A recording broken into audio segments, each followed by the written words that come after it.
नमस्कार दोस्तों, कौठा क्लास में आपके बहुत बहुत स्वागत है। आज हम लोग पढ़ेंगे एक मौनी फूल। एक मौनी फूल का सारांश पढ़ेंगे। एक मौनी फूल एक कविताओं का संग्रह है जिसके लेखक हैं संतोष कुमार महतो जी। आज हम लोग इसका सारांश पढ़ते हैं। इस कविता संग्रह का सारी कविताएं जो हैं हमारे चैनल में अवेलेबल हैं, उसको हिंदी करके समझाया गया है। आप चाहें तो वहाँ से पढ़ सकते हैं। और आज हम लोग इसमें सारांश पढ़ने वाले हैं। क्लास शुरू करने के पहले बार आए चैनल पे तो सब्सक्राइब कर लीजिए। अच्छा लगे वीडियो तो लाइक कर दीजिएगा। आप चाहें तो कमेंट भी कर सकते हैं। शुरू करते हैं आज की क्लास। और सबसे पहले हम लोग जो लेखक इनके हैं कवि संतोष कुमार महतो, इनका परिचय प्राप्त कर लेते हैं, थोड़ा इनके बारे में जान लेते हैं। इनका जन्म 2 सितंबर 1930 को हुआ था। मृत्यु 24 नवंबर 2013 को हुआ था। इनके पिताजी का नाम तालो महतो है। माताजी का नाम छुटुमनी देवी है। इनका जन्म ग्राम पोस्ट गंगजोरी, जिला बोकारो, जैना मोड़ के पास है ये जगह गंगजोरी, वहाँ पे हुआ था। इनकी शिक्षा एमए है। इन्होंने भूगोल से एमए किया है और ये शिक्षक थे। 1990 में ये अपने शिक्षा सेवा से सेवानिवृत्त हुए थे। और एक मौनी फूल जो है ना, ये संतोष कुमार महतो जी का पहला कविता संग्रह है। इस किताब का 3 संस्करण है, 3 एडिशन है। पहला 1986 में निकला था, दूसरा 1988 में निकला था और तीसरा 2003 में निकला था, प्रिंट हुआ था। ठीक है। सबसे बड़ी बात, इस कविता संग्रह में कुल 31 कविताएं हैं। 31 कविताएं हैं। सभी कविताएं एक से बढ़कर एक है ना। हम शुरू करते हैं पढ़ना सारांश किसका। पहला कविता क्या है इसका? प्रार्थना है ना। इसमें कवि जो है ना प्रार्थना किए हैं परम शक्ति ईश्वर से, अपने लिए, समाज के लिए, सभी धर्मों के लिए प्रार्थना किए हैं। अगला कविता है दूसरा वाला, हर हरि मिलन। ठीक है, हर हरि मिलन। इसमें पारिवारिक बारे में बात किया गया है कि भगवान भी हैं, उनके परिवार में भी कलह होता है और किस तरह से निपटते हैं उसको इसमें वर्णन किया गया है। कवि ने पौराणिक मिथक से यह बताया है कि सभी के परिवार में थोड़ी बहुत समस्याएं आती जाती रहती हैं। गृहस्थ जीवन की ये अनिवार्य पहलू हैं। इसी के बीच खुशी और आनंद को ढूंढना होता है। कविता में बड़े सुंदर ढंग से यह बताया गया है कि भोले शंकर जैसे सर्वोच्च देवता के परिवार में भी कितनी प्रतिकूलताएं हैं, कितनी उल्टी बातें होती हैं। सभी सदस्यों का स्वभाव, आदतें भिन्न भिन्न है। उनके जो वाहन हैं वो एक दूसरे के दुश्मन हैं। जैसे कि शिव जी का वाहन सांड है तो दुर्गा जी का वाहन बाघ है, बाघ तो खा जाएगा सांड को, दुश्मन है।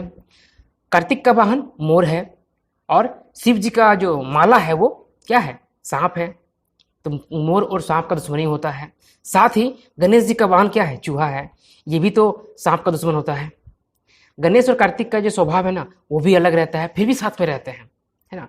इसी प्रकार विष्णु जी के परिवार में भी लक्ष्मी और सरस्वती जैसी 2 देवियां बिल्कुल प्रतिकूल प्रकृति की चाल चलन की हैं। यहाँ भी स्थिति गंभीर है। कभी दोनों देवताओं को अपनी अपनी समस्याओं के समाधान के लिए एक दूसरे के पास जाने का प्रसंग और दोनों के घर में समान समस्या का उल्लेख कर यह बताया गया है कि घर घर की एक ही कहानी है। इससे परेशान होना मन को भ्रमित करता है, परेशान नहीं होना है। अगला हमारा कविता है धधाइल मूसा। ठीक है, धधाइल मूसा। मूसा मतलब चूहा होता है। इसमें क्या किया गया है? इसमें किसान के बारे में बताया गया है। ठीक है, कवि बतौर किसान चूहों को संबोधित कर रहे हैं। किसान के रूप में चूहों को बोल रहे हैं कि अरे शैतान चूहे, तुमने कद्दू की लता की लहलहाती फुनगे को काटकर नष्ट कर दिया। तुम्हारी इस तरह की शैतानी हरकत से मेरी सारी उम्मीदों पर पानी फिर गया। मैं तुम्हारी शिकायत उस पर सवारी करने वाले देवता गणेश जी से करूंगा ताकि तुम्हें वो कंट्रोल करें। फिर भी नहीं माने तो अंततः चूहा मारने वाली दवा लाकर मुझे देना पड़ेगा। ठीक है, इसमें एक चूहा मारने की दवा है जिसका नाम रेट फो है, इसका उल्लेख है। हो सकता है क्वेश्चन में पूछ दे कि जो कौन सा दवा का उल्लेख है, क्या पता क्या पूछते एग्जाम में, कुछ नहीं कह सकते है ना। तो रेट फो नाम का दवा है जिसका उल्लेख होता है इसमें। अगला कविता हमारा है 4 नंबर का, चंद्रपुरा दर्शन। ठीक है, चंद्रपुरा दर्शन। बोकारो जिले के चंद्रपुरा नामक स्थान में दामोदर घाटी निगम परियोजना के तहत चंद्रपुरा ताप विद्युत संयंत्र की स्थापना की गई है, जहां दिन रात विद्युत का उत्पादन होता है, जिसकी चिमनी से हमेशा धुआं उठते रहता है। दुग्धा को कवि ने चंद्रपुरा की अर्धांगिनी के रूप में उल्लेख किया है, जिसकी तुलना शंकर अर्थात शिव पार्वती से की है। कवि कहते हैं कि कमर की करधनी की तरह चंद्रपुरा के निकट रेल लाइन गुजरी है। इसके साथ ही कोलवासरी दुग्धा से कोयला की आपूर्ति के लिए कन्वेयर बेल्ट बनाया गया है। चंद्रपुरा जंक्शन के करीब इस बिजली कारखाने को लगाने के लिए एक गांव को विस्थापित कर अमेरिका से कर्ज लेकर ही बनाया गया है। एक गांव है, इसका नाम है रंगामाटी, उसको वहां से विस्थापित करके अमेरिका से कर्जा लेकर इस संयंत्र को बनाया गया था। नए जमाने को तीर्थ स्थल के रूप में यह एक दर्शनीय स्थल है। संतोष कुमार महतो वहीं के उच्च विद्यालय में शिक्षक के रूप में सेवानिवृत्त हुए थे। कवि इस संयंत्र को एक मानव ऋषि की भांति प्रस्तुत करते हैं और लोगों को इसके एक बार दर्शन के लिए आमंत्रित करते हैं, यहाँ वो बुलाना चाहते हैं। देखिए, इस कविता में कुछ खास बातें हैं, ठीक है, मतलब सुनिए इसको। कवि ने इस कविता के माध्यम से बोकारो जिले के उत्तरी छोर पर अवस्थित चंद्रपुरा ताप विद्युत संयंत्र और उसके आसपास के परिदृश्य का वर्णन किया है। चंद्रपुरा ताप बिजली कारखाने को रंगामाटी नामक गांव को विस्थापित करके बनाया गया है। चंद्रपुरा ताप विद्युत कारखाने की स्थापना अमेरिका के सहयोग से हुआ है। चंद्रपुरा के पूरब में निकट ही दुग्धा कोलवासरी संयंत्र स्थापित है, जिसे कवि ने चंद्रपुरा को सहचरी शंकर और शंकरी के रूप में चिन्हित किया है, मतलब उसके बिना ये काम नहीं हो सकता है। चंद्रपुरा बिजली कारखाना दामोदर घाटी निगम की एक परियोजना है, जो दामोदर नदी के किनारे बसाया गया है या बनाया गया है। कविता में आसपास के प्राकृतिक परिदृश्य, झाड़ जंगल, टीला टुंगरी, झरनाडी नामक गांव का उल्लेख किया गया है। देश के प्रथम प्रधानमंत्री पंडित जवाहरलाल नेहरू जी के अनुसार आधुनिक तीर्थस्थल कारखाना को निर्मित किया गया है। ये सारी बातें हैं। इसके बाद अगला कविता हमारा है 5 नंबर का बैगन पोड़ा। बैगन को जला के सब्जी बनाता है ना, वो चीज़ है। कविता में बताया गया है कि बैगन का चोखा कैसे बनाएं और किस तरह से खाया जाए। इसका एक मशहूर लाइन है कि करता जिलपी यार पेड़ा, जदी रह गई बैगन पोड़ा। बंधु सब मिली खा मुढ़ी बैगन पोड़ा, कि करते जिलपी यार पेड़ा। जिलपी मतलब जलेबी होता है, जलेबी और पेड़ा क्या करेगा जहाँ पे बैगन पोड़ा रहेगा। मतलब ये ज़्यादा टेस्टी होता है, ज़्यादा अच्छा होता है, ठीक है। कभी ताज़ा और स्वादिष्ट बैगन पाने के लिए अपनी बारी में बैगन लगाने की प्रेरणा देते हैं कि अपने आपका जो बगीचा है आप वहाँ बैगन लगाइए, तोड़िए और उसका चटनी बना खाइए, है ना। इसके आगे है अगला कविता, हमें तौर से ना किछु मांगो, मतलब मैं तुमसे कुछ नहीं मांगता, है ना। यह कविता दहेज जैसी कुप्रथा पर समाज के चरित्र पर व्यंग करती है। एक लड़के का बाप किसी लड़की के बाप से कहते हुए कि मैं आपसे कुछ नहीं मांगूंगा, सब कुछ ही नहीं बहुत कुछ मांग लेता है ना। ये कहता है कि हाँ आपसे कुछ नहीं लेंगे, लेकिन सब कुछ मांग लेता है।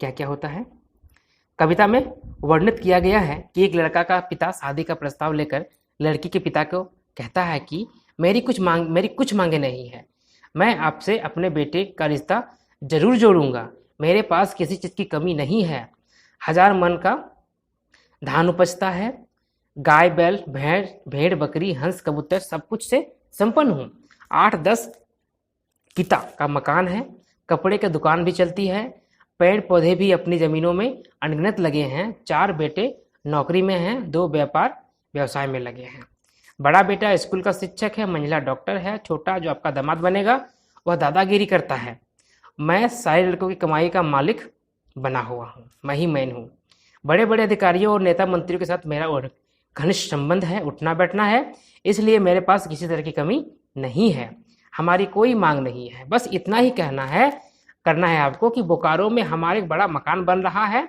उसी को लेकर थोड़ा फिक्र है, इसी के लिए आपसे थोड़ी मदद चाहिए, बस ज़्यादा नहीं, 500 बोरा सीमेंट 50 क्विंटल छड़ अगर पहुंचा दें तो मेरी समस्या दूर हो जाएगी। इसके बाद थोड़ी नगद 25-30 हज़ार दे देते तो आपका निवेदन बेकार नहीं जाएगा।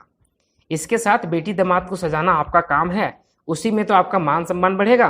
बेटा मेरा काफ़ी बुद्धिमान है, तभी तो वो दादागिरी चलाता है, उसका धंधा और फलने फूलने लगेगा यदि उसका स्टेटस थोड़ा बढ़ जाएगा। इसके लिए बस एक फिएट कार चाहिए। ऐसा कर सके तो आपकी बेटी के घर विदेशी इंपोर्टेड सामानों की भरमार होगी। हमारे इस होनहार, हुनरमंद, अपार बुद्धि वाले बेटे का पढ़ाई लिखाई में मन थोड़ा फिर गया है, लेकिन इसके और गुणों के चलते अभी तक 13 कुटुंब का प्रस्ताव आ चुका है, पर सबको हमने ठुकरा दिया है। आपसे पता नहीं क्या लगाव है, आपसे नाता हम जरूर जोड़ेंगे। देखिए, यहाँ छोटी छोटी बातें बहुत निकल के आती हैं।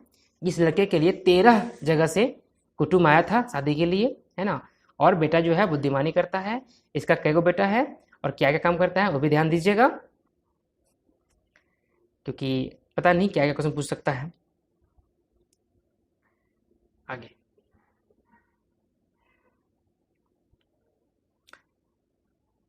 अगला कविता पर क्या है?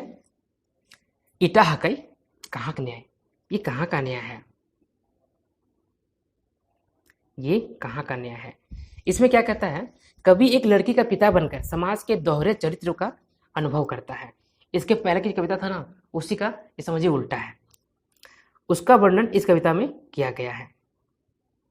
कभी अपनी बेटी की शादी के लिए योग्य वर की तलाश में गांव गांव लड़के वालों के दर दर भटकता है। सब जगह निराशा हाथ लगती है। लड़के वालों के अनुचित रवैयों का बहुत कड़वा अनुभव होता है। वो कहता है यह कैसा न्याय है, कई सवाल करता है। कभी काफी बड़ी उम्र के लड़के के लिए भी क्यों कमसिन लड़की चाहिए? अनपढ़ लड़के के लिए भी पढ़ी लिखी लड़की की मांग क्यों की जाती है? नाटे कद के लड़के के लिए लंबी छरही लड़की क्यों चाहिए? फटे हाल घर के लिए कि लड़के के लिए भी बड़ी रकम दहेज में क्यों चाहिए? असामाजिक काम कर चुके परिवार को समाज ने माफ करके समाज में जीने का अवसर दिया, लेकिन मौका आने पर किसी लड़की के बाप को प्रस्ताव को ठुकरा देता है। जिसके घर में किसी चीज की कमी नहीं है, धन संपत्ति से भरा पूरा परिवार है, और वह तो और ज्यादा दहेज की मांग करता है, मोटर कार तक की मांग करता है।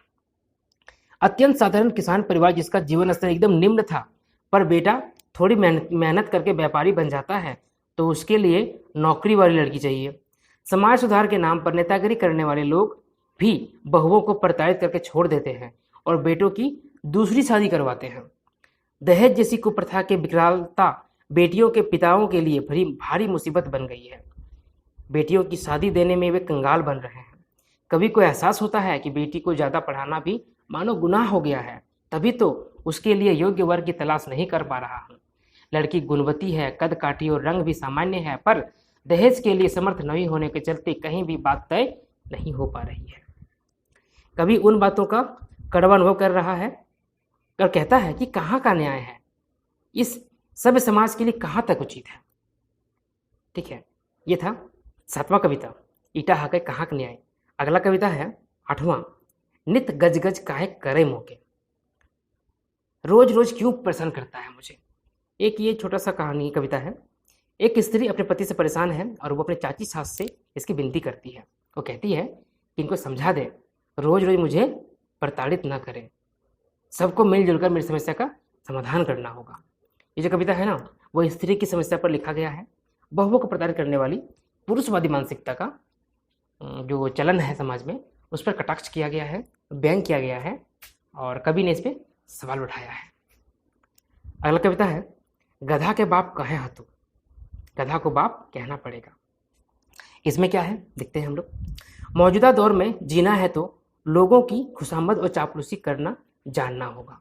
आज का तो दौर है ना, आज का जो समाज है उसमें अगर जीना है ना तो लोगों की चापलूसी करना होगा, लोग खुशामदी करना होगा, तेल लगाना होगा, क्योंकि बदले जमाने में रीति नीति सब बदल जाती है।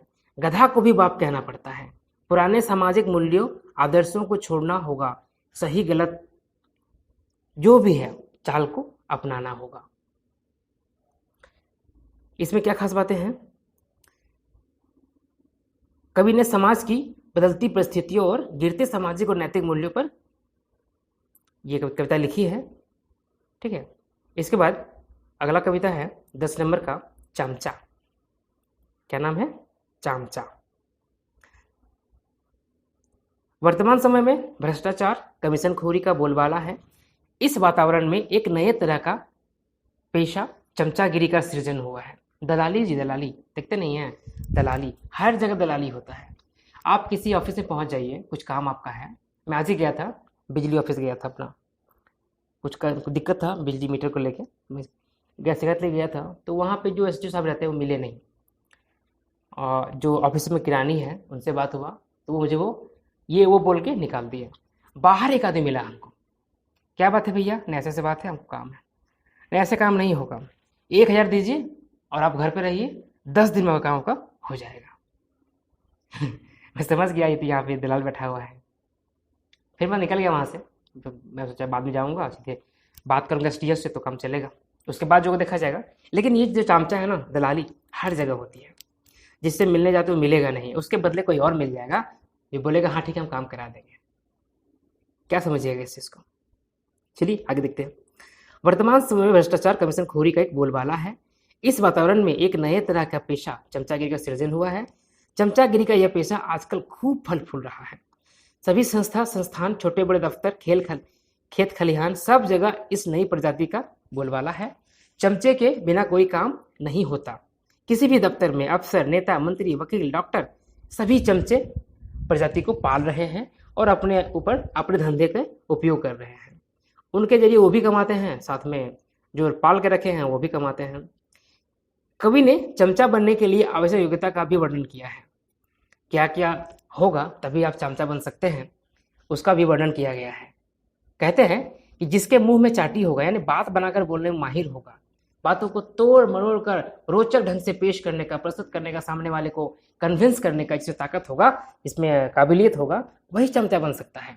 अपनी बातों से लोगों को फंसाने और लेने का काम, लेकर काम निकालने का हुनर जिसके पास है, वही इस पेशा में फिट हो पाएगा।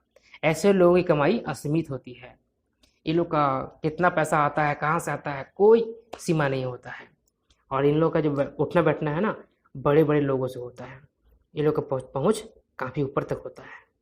ठीक है, ये था 10 नंबर कविता चमचा। अगला कविता है 11 नंबर का पढ़भैया छुआ सबके। जो पढ़ने वाले लड़के हैं ना, उनको लिखा गया है। कवि अपने स्कूल के विद्यार्थियों को अच्छी तरह से पढ़ाई करने की सीख देते हैं ताकि अपने भविष्य को उज्जवल बना सकें। कवि कहते हैं कि समय पर पढ़ाई, समय पर खेल कूद करें, अनुशासन में रहकर अपना कर्म करें, एकाग्र चित्त होकर आप पढ़ाई कीजिएगा तो जरूर सफल होइएगा। सफल होने के बाद भी माता पिता, गुरु, बूढ़ा बुजुर्गों को आदर करना न भूलें। इन सब के बिना आपका सफलता बेमानी हो जाएगी, बेकार हो जाएगी। अगला कविता 12 नंबर का हमने परिपाटी, मतलब हम लोग का रीति रिवाज, हम लोग का परंपरा। इस पे क्या लिखे हैं देख लेते हैं हम लोग। हम गांव देहात के रहने वाले खोट्ठा भाषी, खेती किसानी से गुजारा करने वाले हैं। हम पुराने रीति रिवाज परंपरा से के साथ जीते आए हैं। दहेज जैसी गलत प्रथा हमारे समाज के अनुकूल नहीं है। इससे गरीब किसानों के लिए बड़ी परेशानी का कारण बन रहा है। बेटियों की शादी के लिए जमीन तक बेचनी पड़ रही है। दहेज प्रथा से समाज की परिपाटी और बड़पिताओं की मानसिकता बहुत ही असामाजिक हो रही है। आइए इस प्रथा को मिटाने के लिए सामूहिक प्रयास करें। ऐसा कवि ने लिखा है, लेकिन क्या ये संभव है? नहीं संभव है। आज तो दहेज प्रथा दिन दिन बढ़ती जा रही है ना। जब पहले ज़माने में जहाँ पे 500, 1000, 10,000 पे शादी होती थी, आज वह लाख तो नहीं, 5 लाख, 10 लाख, 12 लाख, 25 लाख। बड़े बड़े समाज में जो ऊंचे घर के होते हैं और अधिक लेते हैं, पता नहीं कितना लेते हैं, उसका कोई लिमिट नहीं है, कोई मैक्सिमम जगह नहीं है, मैक्सिमम लिमिट नहीं है, कोई मिनिमम लिमिट भी नहीं है। जिसका जितना औकात होता है उतना मांगता है। और अगला है दलाल। ये चमचा के जैसे ही है दलाल। इसमें एक भावार्थ है। सभी जगह दलाली का बोलबाला है। कहता है ना, इस कविता में लिखा हुआ है, दलाल दलाल दलाल, जहां देखा तहीं दलाल, घरे दलाल, बाहरे दलाल, हाटे दलाल, बाटे दलाल, हर जगह दलाल है ना, हर जगह दलाल है। दलाल के बिना कहीं भी काम संभव नहीं है। सभी काम करवाने के लिए दलाल को पकड़ना पड़ता है। दलाल एक बेशरम प्रजाति का मनुष्य होता है। ये जो प्रजाति है ना, मनुष्य है ना, ये बेशरम प्रजाति का होता है, इन्हें शर्म नहीं आती है। वाक्पटुता से किसी को भी प्रभावित करने का गुण उनमें होता है। कभी दलालों से बचने की सलाह देते हैं, इनके चक्कर में जो भी पड़ता है उसे अंततः रोना ही पड़ता है। कभी दलालों से भी अनुरोध करते हैं कि चंद रुपयों कमाने के लिए इस तरह का अनुचित काम मत करें, नहीं तो माँ काली भी नहीं बचाएगी। कुल की प्रतिष्ठा में जो दाग लगेगा सो अलग है, मत करो ऐसा। अगला कविता है 14 नंबर का, दुनिया पलट लो पूर्णाचार। दुनिया पलट लो पूर्णाचार। समाज में जो चीजें बदल रही हैं ना तेजी से, उस पर ये कविता लिखा गया है। इसमें लिखा है, उठी गेलय सह बनारसरम वर्णाश्रम, उठी गेलय सह वर्णाश्रम, जब तब विद्या कर्जो करब। एखन स्कूल कॉलेज ट्रेनिंग भिन्नु प्रकार, दुनिया पलट लो पूर्णाचार। जो पुराना रीति रिवाज है वो बदल गया है। बदलते ज़माने में सभी चीज़ें तेजी से बदलती जा रही हैं। पहले ज़माने में कि सामाजिक नियम बदल गए हैं।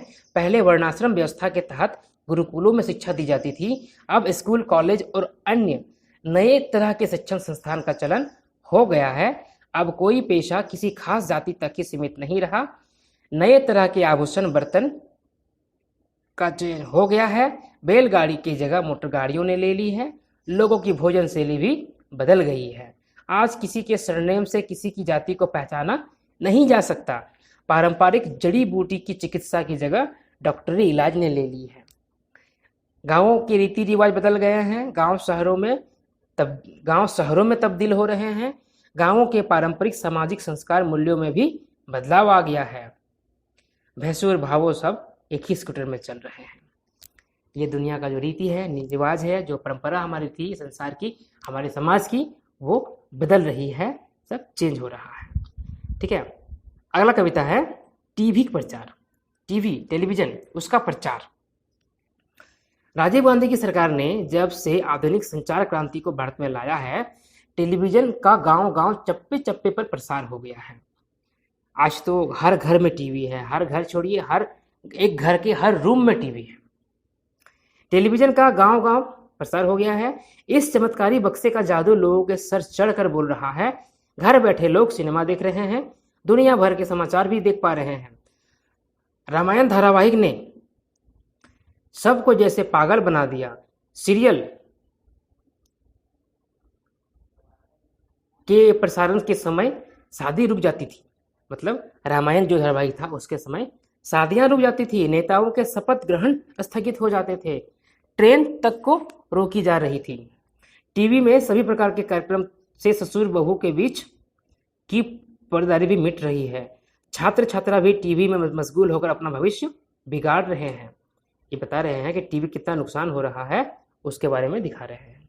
ठीक है, ये था 15 कविता। आज यहीं रोक देते हैं ना। अगला वीडियो में बाकी जो 16 पते बचेंगे उसको हम लोग खत्म कर लेंगे। ठीक है, आज का यही खत्म करते हैं। कैसा लगा बताइएगा ज़रूर। आप सभी को बहुत बहुत धन्यवाद। तैयारी कीजिए, 21 अगस्त दूर नहीं है।